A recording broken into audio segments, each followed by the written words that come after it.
Senhor, no início deste dia, peço-te a paz e a sabedoria. Torna-me uma pessoa virtuosa, espelho de tua bondade neste mundo. Quero contemplar tuas criaturas com olhar cheio de amor, cuidado e compromisso com a justiça. Concede-me percorrer o caminho aberto por Jesus, narrado pelo evangelista Mateus, buscando o discernimento necessário para que meu estar neste mundo seja pleno de sentido e todos que comigo conviverem sintam a tua presença. Que eu possa chegar à noite com o coração em paz, por ter cumprido a vossa vontade e não ter permitido que meu dia passasse em vão. Eu posso dizer com Jesus: sim, Pai, porque assim foi de teu agrado. Amém.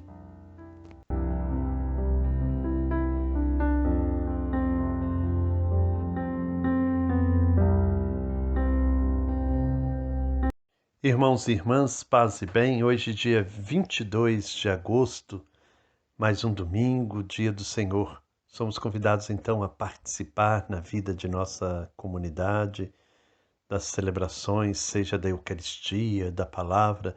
É momento de voltarmos mais para Deus, deixarmos com que Ele toque em nossos corações. Nós estamos vivendo este mês vocacional, este quarto domingo do mês de agosto nos convida a refletir e rezar sobre as vocações dos leigos e leigas. E por isso quero cumprimentar a grande maioria de vocês que acompanham as nossas reflexões. São leigos e leigas, cristãos que participam, atuam na vida das comunidades. Meus parabéns, que Deus possa conceder-lhes força, discernimento, clareza para seguir adiante, contribuindo para que o reino de Deus seja conhecido, seja buscado pelas pessoas. Como é importante o papel do leigo e da leiga na vida de nossas comunidades. Hoje a palavra que nós vamos meditar nos convida a não termos medo, a confiarmos na presença de Jesus, que Ele seja de fato para a gente luz, guia na nossa vida. Hoje o texto bíblico é o capítulo 14 do Evangelho segundo Mateus. Capítulo 14, versículos 22 a 33. Quem irá proclamar para nós será o Cláudio Cruz, de Visconde do Rio Branco, Minas Gerais. Que nós possamos, então, abrir nossos corações e viver intensamente este dia de domingo, buscando fortalecer a nossa fé no Cristo. Que jamais tenhamos medo, mesmo diante das dificuldades, diante dos desafios que a vida nos apresenta. Coragem, sou eu, não tenha medo, assim diz Jesus para cada um de nós. Ouçamos então a canção da Elzinha, preparando-nos para acolher a palavra de hoje.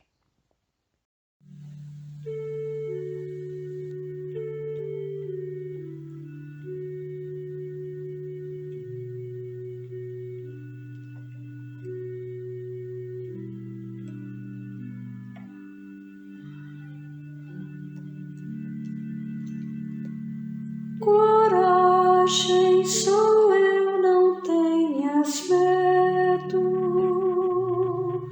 Coragem, sou eu, não tenhas medo.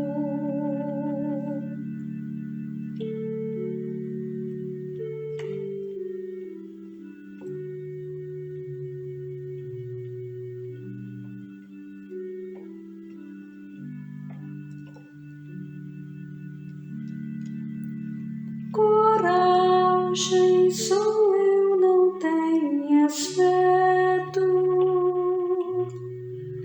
Coragem, sou eu, não tenhas medo.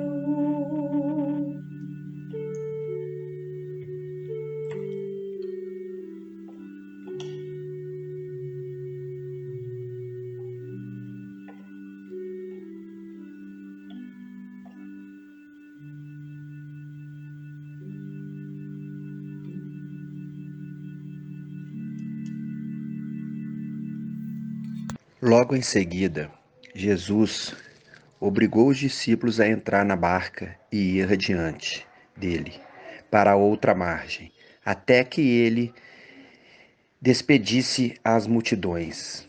Depois de despedi-las, Jesus subiu a montanha sozinho para rezar. Quando chegou o fim da tarde, ele estava aí sozinho, e a barca já se encontrava bem longe da terra.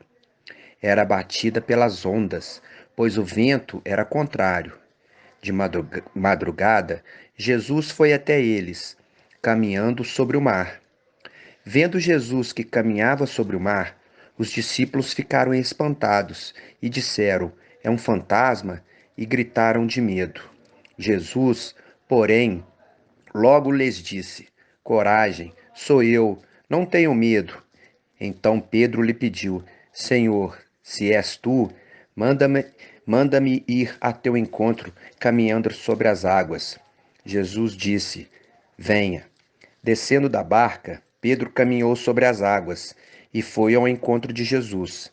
Mas, sentindo o vento forte, ficou com medo. E começando a afundar, gritou: "Senhor, salva-me!" Imediatamente, Jesus estendeu a mão e o segurou e lhe disse: "Homem fraco na fé, por que você duvidou?" Assim que eles subiram na barca, o vento se acalmou.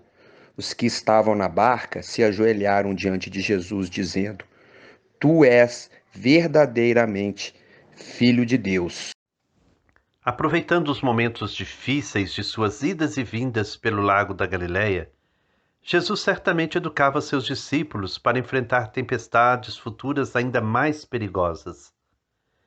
Mateus recria aqui um desses episódios, para ajudar a comunidade cristã a libertar-se de seus medos e de sua pouca fé. Os discípulos estão sós. Desta vez, Jesus não os acompanha. A barca deles está bem longe da terra, muito distante dele, e um vento contrário os impede de voltar. Sós e com medo da tempestade, o que podem eles fazer sem Jesus? A situação da barca é desesperadora. Mateus fala das trevas da noite, da força do vento e do perigo de afundar nas águas. Com esta linguagem bíblica conhecida por seus leitores, vai descrevendo a situação daquelas comunidades cristãs ameaçadas de fora pela hostilidade e tentadas de dentro pelo medo e pela pouca fé. Não seria essa também a nossa situação hoje? Entre as 13 e 6 horas da madrugada, Jesus se aproxima deles andando sobre as águas, mas os discípulos são incapazes de reconhecê-lo. O medo os faz ver nele um fantasma. Os medos são o maior obstáculo para reconhecer, amar e seguir a Jesus como Filho de Deus, que nos acompanha e salva na crise. Jesus lhes diz as palavras que eles precisavam ouvir. Coragem, sou eu, não tenhais medo. Quer transmitir-lhes sua força, sua segurança e sua confiança absoluta no Pai. Pedro é o primeiro a reagir. Seu modo de agir, como quase sempre, é modelo de entrega confiante e exemplo de medo e fraqueza. Caminha seguro sobre as águas, depois fica tomado de medo. Vai confiante até Jesus, depois esquece sua palavra, sente a força do vento e começa a afundar. Na igreja de Jesus entrou o medo e não sabemos como libertar-nos dele. Temos medo do desprestígio, temos medo da perda de poder, de sermos rejeitados pela sociedade.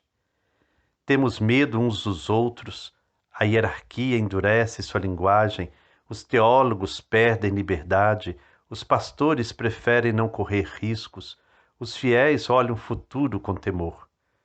No fundo desses medos, existe quase sempre medo de Jesus. Pouca fé nele, resistência a seguir seus passos. Ele mesmo nos ajuda a descobri-lo. Que pouca fé! Por que duvidais tanto? São muitos os crentes que se sentem hoje na intempérie, desamparados no meio de uma crise e confusão geral.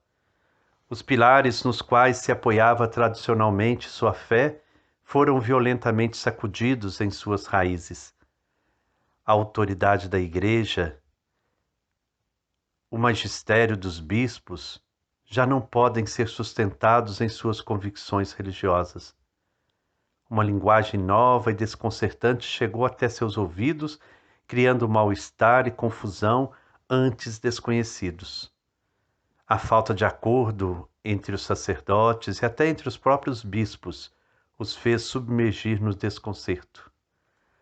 Com mais ou menos sinceridade, são muitos os que se perguntam: o que devemos crer? A quem devemos escutar? Que dogmas devemos aceitar? Que moral seguir?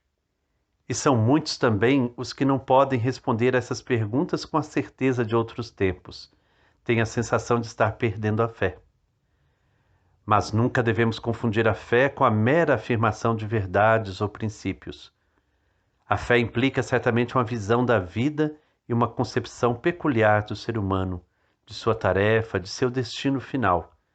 Mas ser crente é algo mais profundo e radical, e consiste, antes de tudo, numa abertura confiante a Jesus Cristo como sentido último de nossa vida, critério definitivo de nosso amor aos irmãos e esperança última de nosso futuro. Por isso se pode ser verdadeiro crente e não ser capaz de formular com certeza determinados aspectos da concepção cristã da vida.